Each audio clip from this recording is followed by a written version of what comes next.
Hey everybody, what is going on? Hexlex here, got another Master Duel video for you. Coming at you with some Snake Eye, of course with Millennium and Fiendsmith gameplay here. These are going to be replays from, I think this was day 2 of the new pack. So day 1 I spent pretty hard on Fiendsmith Punk and then decided to see just how much better Snake Eye got. Already posted an updated combo guide for this deck. If you're interested in seeing that, check the link in the description below. That'll give you some context as to how the deck has changed with the release of the new Fiendsmith cards, namely, of course, Lacrima of the Crimson Tears. So like I said, these are going to be replays. I'm just going to kind of be talking over them. I might talk a little bit about the game specifically, but I more want to talk about the deck itself and how good I feel it is in this meta right now.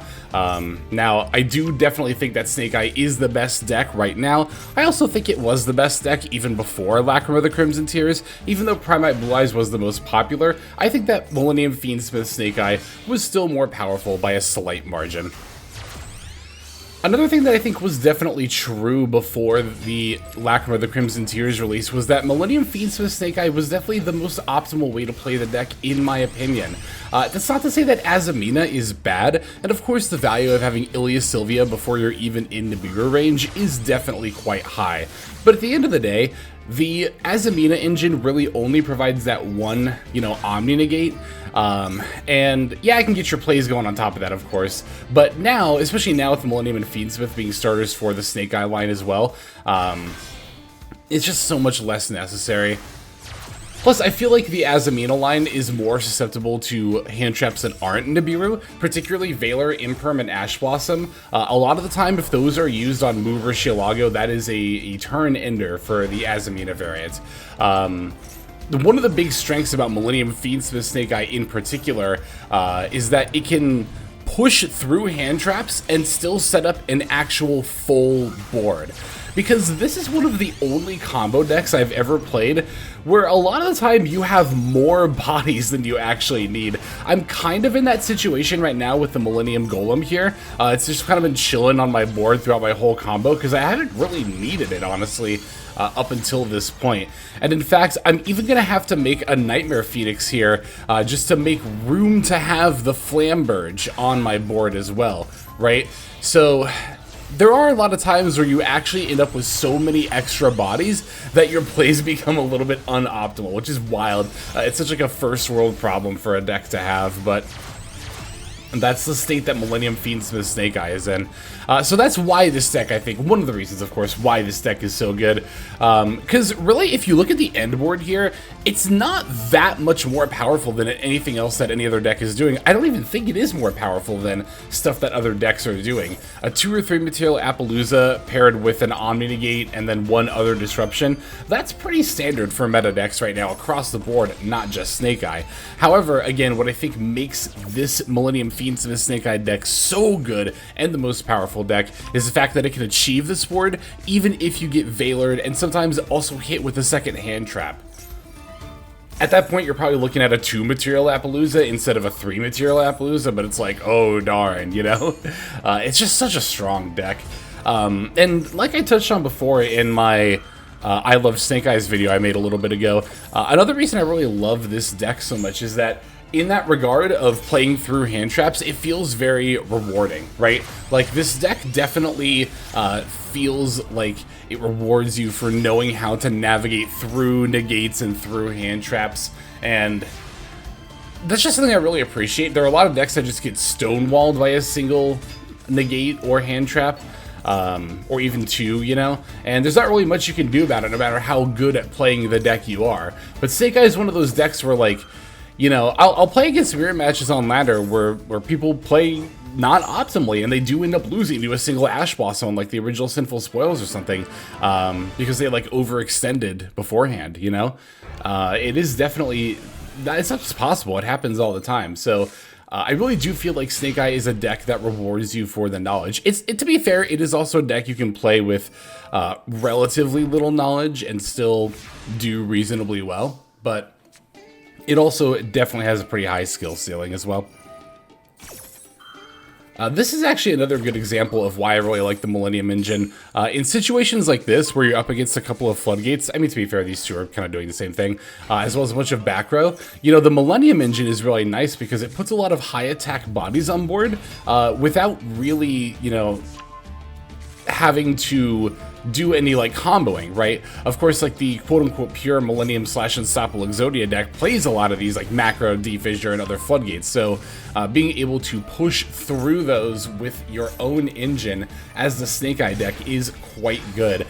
You know, there are a lot of games where previously, before Millennium came out, I would just be hard losing to defissure or macro up. Like, I could maybe make this Nightmare Phoenix to get rid of one of them, but if my opponent had both, then, you know, it'd be a lot more difficult. But as you can see here, I'm not even bothering to use the Nightmare Phoenix or coming up here after I battle the SP Little Knight on my opponent's floodgates. I'm just gonna eat the face downs instead, because, like, I already know I can win through these floodgates. At this point, it comes down to whatever my opponent top decks and just playing around that, right?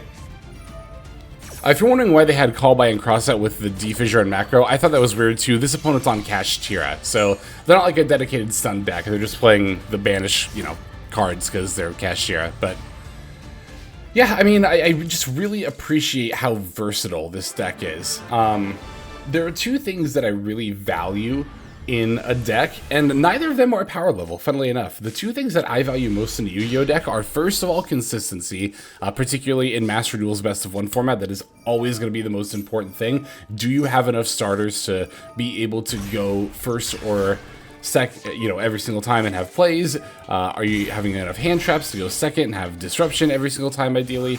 But also versatility is something that I really, really value in a deck. Being able to switch up what you can do in a pinch is very, very important.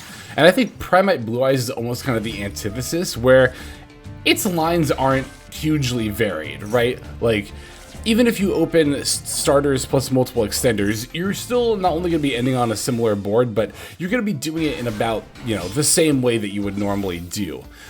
Where Primate Blue Eyes kind of makes up for it is in the power level, right? Whereas with Fiendsmith, it's again more about the versatility.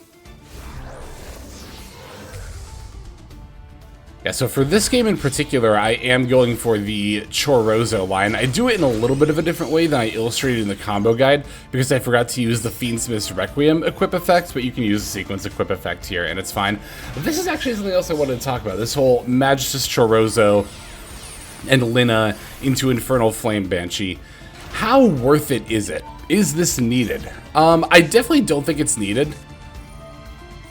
I guess the thing I'm really trying to figure out is if it's optimal or not. I think it's optional, but I don't know if it's optimal. So the thing that's really nice, of course, about this engine is that it turns your Millennium and Fiendsmith cards into a full Snake Eye board. The downside is that it eats 3 extra deck slots, and you might hear that pro versus con and think that it's pretty easily in favor of playing these cards, right? Like, yeah, you lose 3 extra deck slots, but the Snake Eye extra deck is pretty wide open, and you know, to sacrifice those 3 slots, which are, you know, pretty versatile placeholders anyway, you get to pretty much double the consistency of your deck. Here's the thing, though. Not only was Snake Eye 1 already a really consistent deck, but 2, as I touched on before, even without the whole Lina into Magistus Chorozo into Infernal Flame Banshee line, even without that, it's not like Millennium and Fiendsmith cards are dead if you open them without Snake Eye stuff. Like, yeah, you can't do Snake Eye stuff, but you can still set up a Desiree and or a 3-material Appaloosa and like a rank 8, you know, if you're playing the Millennium cards. Now, I will say that if I wasn't playing Lina Chorozo into Infernal Flame Banshee, I would almost assuredly be on the Zombie Vampire. I really like that in previous metas as a way of pivoting the Fiendsmith, or not the Fiendsmith, the Millennium engine into plays. Like, you could potentially mill your own Snake Eye cards with Zombie Vamp and then special like an Ashura Poplar or whatever, and then now you can go full combo. But I also really liked Zombie Vampire for its ability to get some info about your opponent's deck, right? You get to mill 4, and that's generally enough to tell what your opponent's going to be on, which is a good amount of information to have. Not only that, but sometimes your opponent will just mill a power card, like a Cashier Unicorn or something, that you can just bring back and have as an inboard piece. So Zombie Vampire put in a lot of work in this deck. And again, if I wasn't playing the Infernal Flame Banshee line, I would absolutely be on Zombie Vampire. I think I might also be on number 90 as well, like actually playing both of them, because there are definitely situations where I feel like the number 90 does come up. And, you know, like I said before, if you're not playing the Infernal Banshee engine, you definitely do have the room in the extra deck. So, versatility not only in how you play the deck, but also how you build it. And Snake Eye, I think, is a deck where deck building skills come up a lot.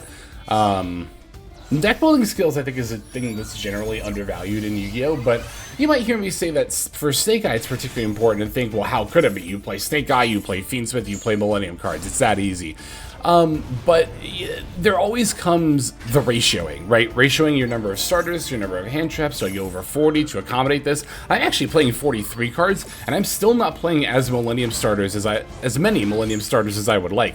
I really want to be playing at least one more Golem, but ideally one more Golem and one more Wedju Temple. You'll see the list here at the end, so you'll see exactly what I'm on, but I think having a good number of hand traps is also very, very important, particularly in this meta, right?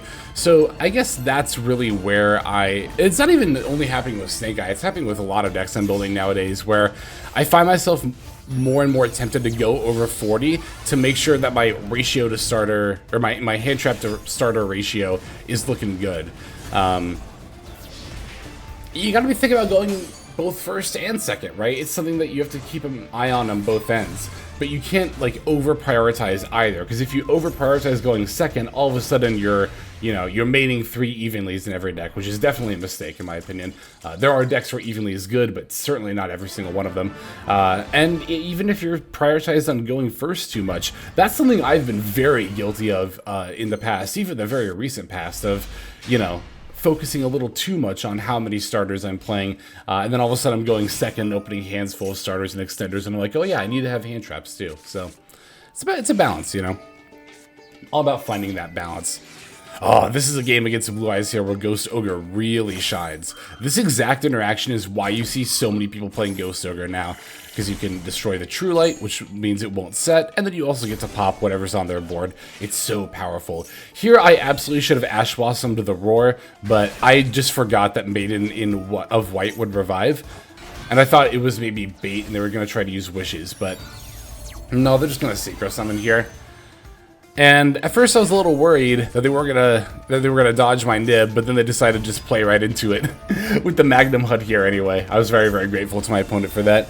Yeah, here they definitely should have saved the Magnum Hut as disruption against me, and also, you know, because it would have been the 5th summon. But yeah, I mean, at the same time I understand that, especially on the ranked ladder, not everybody's always paying 100% close attention. Hell, I'm watching YouTube half the time I play ranked ladder. Like, I got a YouTube video or a podcast going up on the side, so I get it for sure. It's not something I ever want to admonish people for, not playing perfectly literally every single time. Yeah, so this is going to be one of those games where the versatility of the plays that you can make in this deck really comes up. Because you might be wondering why I sent the Nibiru that was on board instead of the original Sinful Spoils that was in hand for the Diabell Star. That's because I was actually scared of Imperm, which my opponent did have. I perceived, however, that my opponent was going to use Imperm on the Diabell Star, because that's what people typically do. I think it's generally probably better to wait for the Snake Eye Ash, like my opponent did, but I just noticed that on the ladder, more people will tend to Imperm the Diabell Star. So, but as you can see here, by normal summoning the Droll, we're still able to pivot into Fiendsmith plays, so. And not only that, but by saving the original Sinful Spoils that's in my hand, I can use it on a follow-up turn. And even if I still had Nibiru on board here, it still wouldn't quite be enough to go for lethal. So I think that sending Nibiru was definitely the right call there. But there are so many ways you could have played that out, right?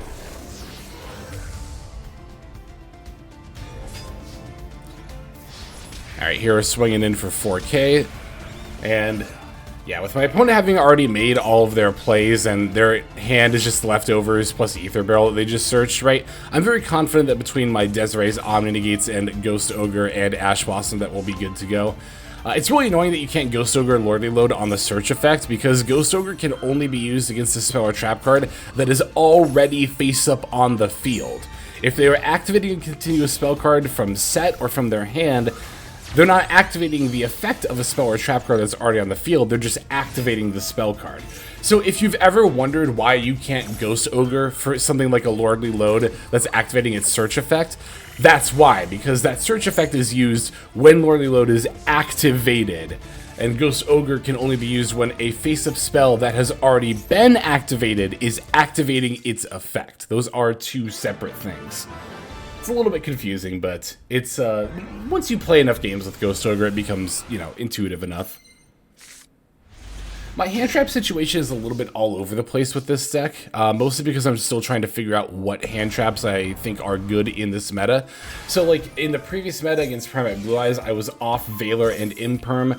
Not completely, but in a lot of decks, I was cutting them down, if not cutting them out altogether, because I was prioritizing more Droll, Ghost Ogre, and Nib, which were good into Primate Blue Eyes. Here, I've got a little bit of everything, so I've got like a couple of Drolls, a couple of Ghost Ogres, but I've still got a couple of Valors and a couple of Imperms too. Like, I literally have 2 of each of all those cards in this deck.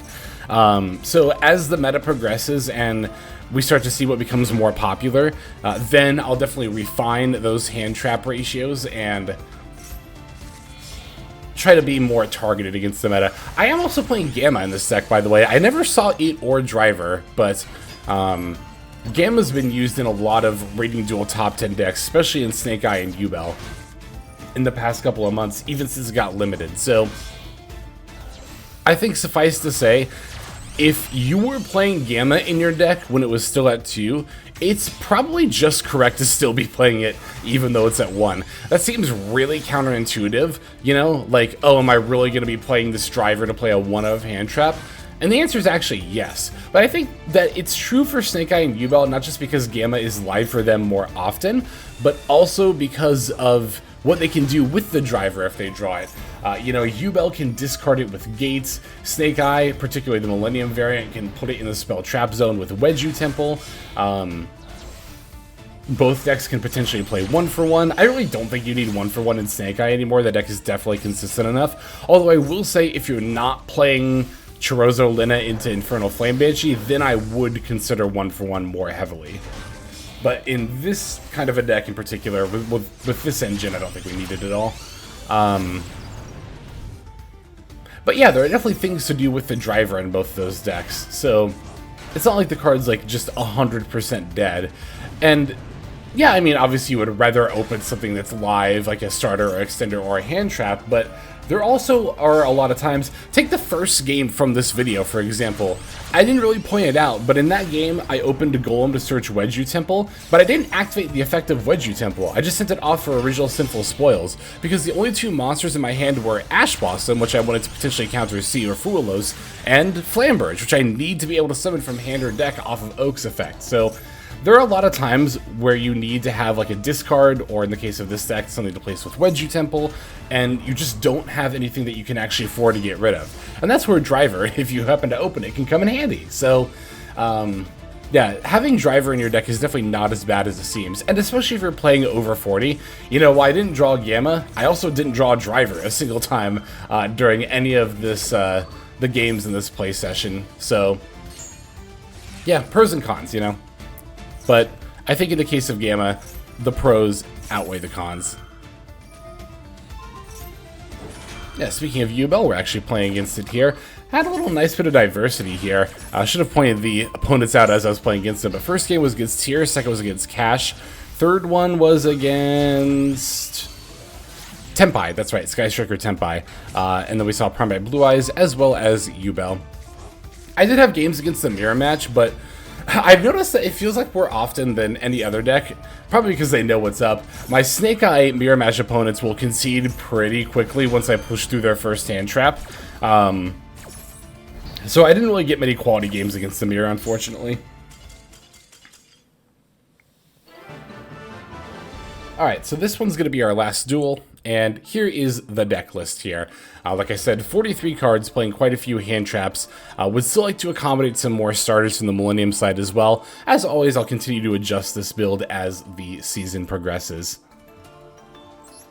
Yeah, like I said, though, I think this deck is very, very strong, exceptionally so, with the Lacrima of the Crimson Tears. Like, even if you're not using her to go into Infernal Flame Banshee, she still adds an extra body to the Fiendsmith engine, which means that you can get an extra material on the Appaloosa, and on top of that, it just becomes easier to make plays in general. So, very, very nice buff to this, of course to every Fiendsmith deck, but Snake Eye being the strongest deck in the meta definitely feels it the most.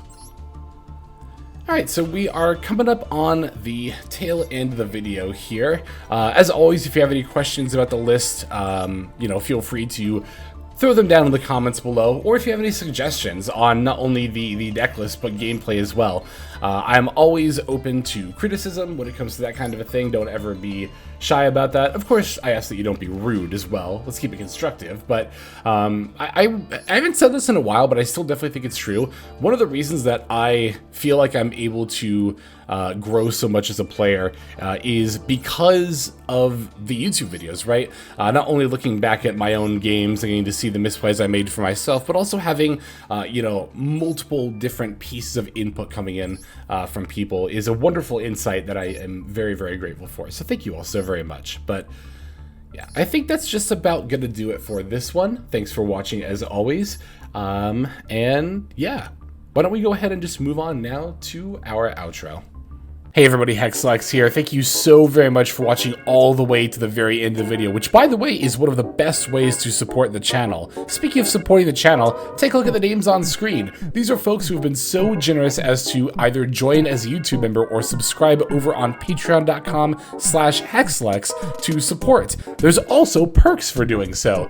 If you would like to see YouTube videos early, as well as some exclusive videos that get uploaded to YouTube, but for one reason or another I decide not to publish, definitely go ahead and hit that join button to see content early, as well as some exclusive content. If you're looking for more exclusive content, over on patreon.com, I upload exclusive videos that are not posted on YouTube just about every single day. Whether you choose to subscribe over on Patreon, join as a YouTube member, or simply continue to watch, your support is greatly appreciated. Thank you so very much. But for now, this is Hexlex. I am signing out, and I hope that you have a fantastic day.